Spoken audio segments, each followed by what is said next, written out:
Hi, my name is Pastor Greg. Welcome to Transforming the World. All this week we are examining the spiritual characteristic of compassion. What is compassion? What does compassion look like? Well, today we're going to explore compassion in the story of the prodigal son from Luke chapter 15. Stick around, I'll be back in just a moment.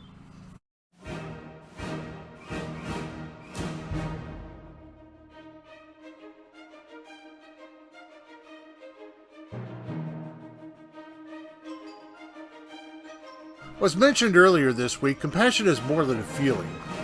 I know you got the song from Boston stuck in your head, right? More than a... Anyway, but compassion is also an action. We've talked about that this week.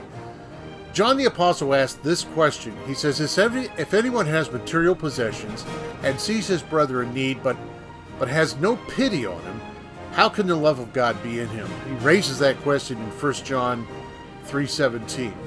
We also learned earlier this week that we cannot pick and choose who receives our compassion. However, in the story of the prodigal son, compassion should also be our concern over broken relationships. And I know this is out of the box thinking. Oftentimes when we think of compassion, we think of somebody who's gone through a tragedy, somebody who suffered great loss. We kind of reach out to them. Compassion is seen in helping rebuild a devastated home because of a hurricane or a tornado, or compassion is seen when somebody suffers great loss and the church just supplies that person with a whole bunch of meals. And they come over and they sit with that family, they pray with that family.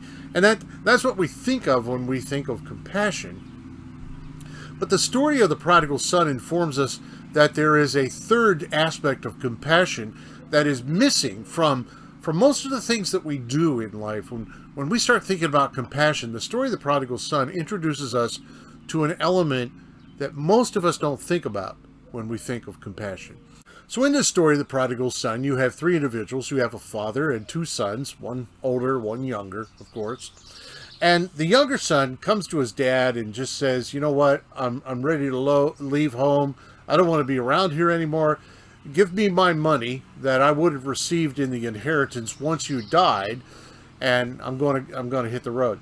So the father does that. He gives this younger son all his money, and the boy goes out, but he loses it all in wild living. The story has the young son coming to his senses and coming back home. The act of compassion here, the act of compassion that I want to talk about, or the lack of it, is seen in the older brother. See, the older brother, he stayed at home, and he watched his father anguish over the lost boy.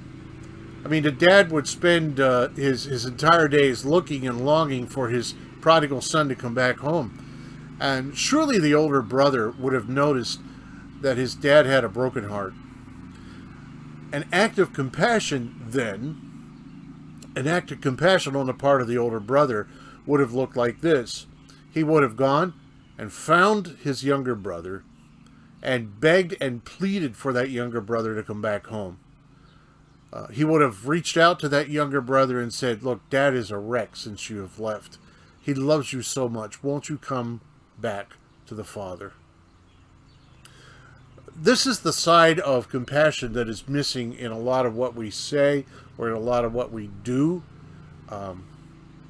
We're missing that act of compassion that says to people, come home to the Father. Come home to the Father. What I learn about compassion from this story is that to have the kind of compassion that we should have, it's to understand just how broken God's heart is over the people who are lost, people who don't know God, people who have a broken relationship with the Father. Compassion is more than a feeling, and it's more than caring for the physical needs of others. Biblical compassion goes out into the world seeking those who are separated from the Father and begs them to come home. This is true.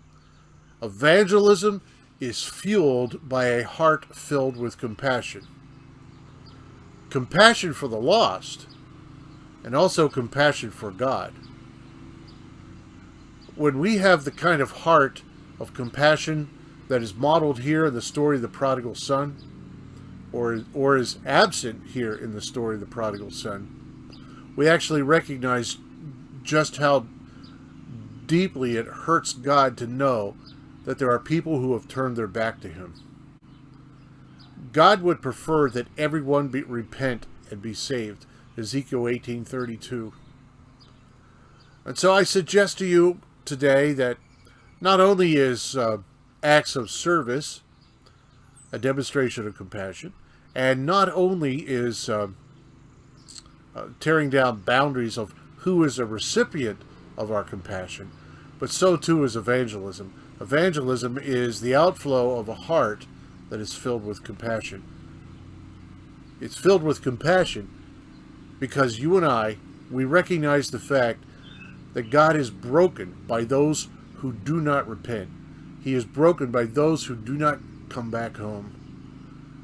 And in order to understand just how deeply God longs for people to come home, we act on that with compassion. We go out into the world and say, the Father misses you. The Father longs for you to be with him.